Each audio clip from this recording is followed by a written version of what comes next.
नमस्कार दोस्तों। देश में आजकल यत्र तत्र सर्वत्र राहुल गांधी ही राहुल गांधी छाए हुए हैं। मीडिया, सोशल मीडिया, अखबार, टीवी, बस राहुल गांधी ही राहुल गांधी। और खबरों में राहुल गांधी हमेशा की तरह किसी अच्छे काम की वजह से नहीं है, बल्कि हमेशा की तरह अपनी फ्रॉड और विध्वंस वाली देश विरोधी राजनीति की वजह से वो चर्चाओं में है। राहुल गांधी की ये फ्रॉड राजनीति किस दिशा में जा रही है, इसका अंदाजा अभी कांग्रेस को नहीं है। और राहुल गांधी की ऐसी निकृष्ट फ्रॉड राजनीति की असल वजह क्या है, इसे भी समझना बहुत जरूरी है। सबसे पहले आप ये फोटो देखिए। ये फोटो अपने आप में राहुल गांधी की राजनीति की पूरी जन्म कुंडली है। एक हताश, निराश, फ्रस्ट्रेटेड, अंदर से पूरी तरह टूटा हुआ आदमी। एक ऐसा आदमी जो बचपन से ही सत्ता के साए में रहा।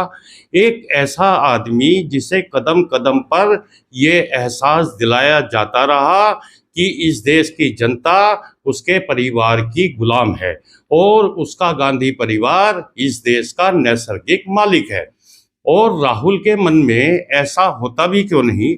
आखिर जिसकी दादी प्रधानमंत्री, पिता प्रधानमंत्री और मम्मी सुपर प्रधानमंत्री रहीं, दुनिया की वो चौथी सबसे अमीर महिला कहलाई जाती हैं, जिनके बेटे की पढ़ाई लंदन में, जवानी बिल्कुल रंगीन, गर्लफ्रेंड, क्लब, महफिलें, सब कुछ बस एक इशारे पर।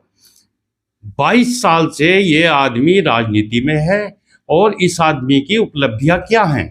अदालतों में माफी मांगने का रिकॉर्ड, मिस्त्री, बढ़ई, मजदूर, कुली, मछुआरा बनने के फोटोशूट, प्रधानमंत्री बनने के सपने, मगर मंजिल तक पहुंचने का कोई रोड मैप नहीं।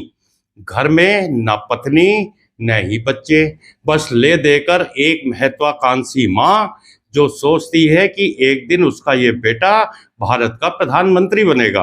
हर साल आंखों में तैरता एक सपना कि अगली बार लाल किले पर झंडा मैं फहराऊंगा। लेकिन पिछले 12 सालों से लगातार मोदी जी लाल किले पर झंडा फहरा रहे हैं, इसलिए राहुल के सपने मर रहे हैं, उम्र बढ़ती जा रही है, प्रधानमंत्री बनने की उम्मीदें लगातार धूमिल होती जा रही है।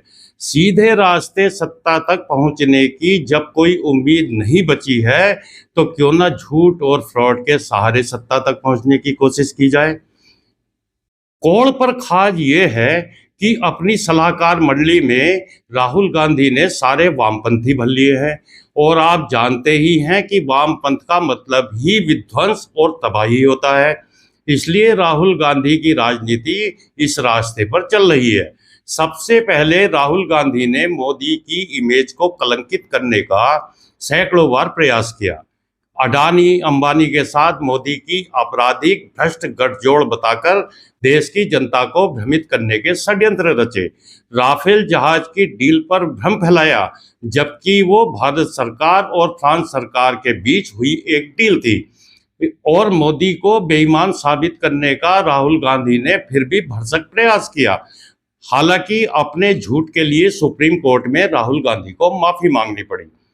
सबसे बुरी बात यह है कि किसी व्यक्ति, संवैधानिक संस्था या किसी भी चीज का सम्मान करना राहुल गांधी के खून में ही नहीं है। उसे ये कभी सिखाया ही नहीं गया। इसलिए राहुल गांधी उद्दंडता की सीमाएं लांघते दिखाई देते हैं। हर किसी के बारे में बोलते हुए वो तू तड़ाक की भाषा का इस्तेमाल करते हैं और लगातार निकृष्ट भाषा का प्रयोग करते हैं। पहले चौकीदार चोर है जैसा घटिया नारा इजाद किया, जो देश की जनता को बिल्कुल भी अच्छा नहीं लगा। नतीजा ये निकला कि जनता ने चुनावों में राहुल गांधी को धूल चटा दी। अब राहुल गांधी के निशाने पर चुनाव आयोग है।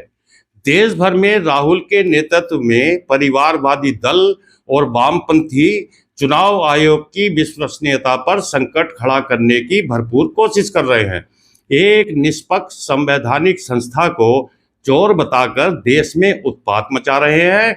बिना सबूत आयोग पर कीचड़ उछाल रहे हैं, बेशर्मी का नंगा नाच दिखा रहे हैं।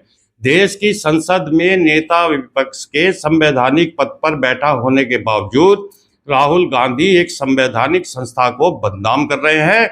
इससे बड़ी बेशर्मी और क्या हो सकती है। राहुल गांधी ने बार बार ये साबित किया है कि वो किसी भी जिम्मेदारी वाले संवैधानिक पद पर बैठने लायक नहीं है। नेता विपक्ष होने के बावजूद लाल किले पर स्वतंत्रता दिवस का बायकॉट करना क्या है। राहुल के इस व्यवहार को देखकर तो यही कहा जा सकता है कि देश की जनता ने जो 2 बार कांग्रेस को इतनी भी सीटें नहीं दी थी कि वो अपना नेता प्रतिपक्ष बना सके, यानी जनता का निर्णय एकदम सही था। चुनाव आयोग पर जितने भी आरोप राहुल एंड कंपनी ने लगाए हैं, उन सबका विस्तृत जवाब अपनी प्रेस कॉन्फ्रेंस में चुनाव आयोग ने दे दिया है। आयोग राहुल के आरोपों की जांच करने को तैयार है, बशर्ते राहुल कानून के अनुसार अपनी शिकायत हलफनामे सहित चुनाव आयोग को दें। तो सवाल ये है कि राहुल गांधी क्यों हलफनामा देने को तैयार नहीं है। यदि राहुल के आरोप सच्चे हैं तो वो भाग क्यों रहे हैं। जो काम हलफनामा देकर कानून के हिसाब से किया जा सकता है तो उसके लिए सड़क पर नौटंकी क्यों की जा रही है। और साहब, ये वोटर अधिकार यात्रा क्या होती है। किस वोटर ने राहुल गांधी को इसके लिए अधिकृत किया है। चुनाव आयोग ने अपने जवाब में राहुल के फर्जी आरोपों की पूरी हवा निकाल दी है। 1 हफ्ते में अपनी शिकायत हलफनामे सहित देने का राहुल गांधी को चुनाव आयोग ने चैलेंज दे दिया है।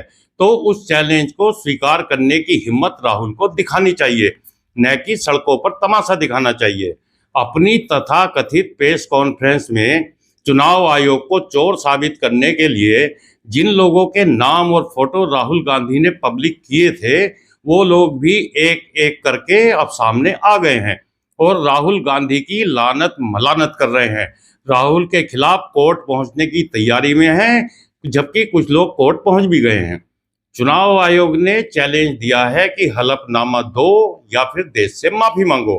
तो राहुल गांधी हलफनामा तो बिल्कुल नहीं देंगे, क्योंकि पता है कि झूठा हलफनामा देने का मतलब है लंबी जेल यात्रा। और रही बात माफी मांगने की, तो राहुल गांधी माफी तो जरूर मांगेंगे, मगर अभी नहीं। कोर्ट में जब राहुल के ऊपर कानूनी फंदा कसेगा, बड़े बड़े इनके वकील मैदान में उतरेंगे, उसके बाद राहुल गांधी दौड़कर माफी मांगेंगे। आखिर पहले भी 8-10 बार राहुल गांधी कोर्ट में माफी मांग ही चुके हैं। माफी मांगने का लगता है आने वाले समय में जो रिकॉर्ड होगा वो राहुल गांधी के नाम ही होगा।